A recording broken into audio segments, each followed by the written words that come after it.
Yes, a very good one, dear students. Now I'm going to discuss one more lecture. So that are the what is the importance of non-conventional sources of energy.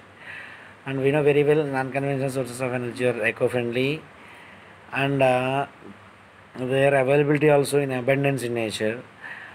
So that one I'm discussing here. And non-conventional sources of energy are considered to be important as they are renewable sources. As they are non-conventional sources of energy are also called renewable sources of energy, and they are pollution free. Availability of them is also abundance, and they are environmentally friendly. See here, the largest non-conventional source of energy is solar energy. Yes, dear students, now I am going to discuss about petroleum. Yesterday already we discussed coal. So it is nothing but conventional sources of energy. So these are the best example of conventional coal, petroleum, fossil fuels. Already I discussed about coal, fossil fuels as well discussed. Now I am going to discuss about petroleum. So see, petroleum is a naturally occurring dark colored oil liquid which is found at various depths below the surface of the earth. So the oil derived from the oil wells is generally called natural oil or crude oil. It is also called rock oil. So what I told, it is found at various depths below the surface of the earth. The oil delivered from oil wells is generally called, the oil delivered from oil wells is also generally called natural oil or crude oil or rock oil. And see, dear students, it is a mixture of actually hydrocarbons and compounds containing oxygen and nitrogen. It is a mixture of hydrocarbons, these compounds containing oxygen and nitrogen. The exact composition of crude oil varies from one place to another and from one field to another. So there the composition of crude oil varies from one place to another place or one field to another, right? And how it form I will discuss now. According to modern view, the oil has been produced as a result of bacterial decomposition of plants and animals, and fossils got buried millions of years ago under the earth, like fossil fuels. And the oil in the petroleum field is generally mixed with a gaseous mixture known as the natural gas. How it form? How it form? The oil has been produced as a result of bacterial decomposition of plants and animals. Fossils got buried millions of years ago under the earth. So the oil in the petroleum field is generally mixed with gaseous mixtures known as the natural gas.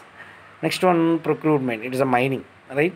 So petroleum is obtained by drilling holes in the earth crust and sinking pipes into it, right? How we discuss the procurement of petroleum.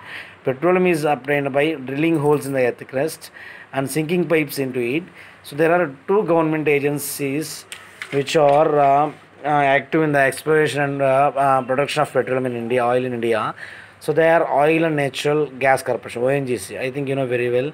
Established in 1956. Next one, OIL, Oil India Limited. It is established in 1918. There are two government agencies active in exploration and production of petroleum. That are the ONGC and OIL. One is established in 1956. That is ONGC. Another one is established in 1981. That is OIL. Right, next, dear students, locations in where the petroleum uh, will be placed in India. See, in India, places where petroleum oil is being extracted from oil wells are these these are extracted from oil wells, right? Yes. See, one is Assam, Bombay, Godavari and Kaveri, Gujarat. In Bombay, in Assam, mainly the Rudra Sagar location in Lakwa, and Bombay high off shore areas, and Godavari and Kaveri deltas, and Gujarat, Ankleshwar and Kabli, right? So these are the places where the petroleum is being extracted from oil wells in India. Next, uses of petroleum. See, dear students, so after refining, fractional distillation, I think you know from chemistry, it is a refine. After refining, it is from fractional distillation. Many major fractions are obtained. See, one, petroleum gas. These are the uses of petroleum: gasoline, kerosene, diesel oil, lubricant oil, petroleum coke. So in petroleum gas, mainly the use are, it contains gaseous fuel, liquid petroleum is LPG, and production carbon black, nitrogen and carbon monoxide, hydrogen and carbon monoxide. And the gasoline, motor fuel, it is used for motor fuel, and kerosene is used for domestic fuel and jet engine fuel. It is everything uses of petroleum. And the next, diesel oil uses for fuel for diesel engines, and lubricant oil uses for lubrication of machines, and petroleum coke is for fuel and electrodes. So these are the uses of different petroleum gas like gasoline, kerosene, diesel oil, lubricant oil, petroleum coke. So this everything for after refining, fractional distillation, many fractions were obtained.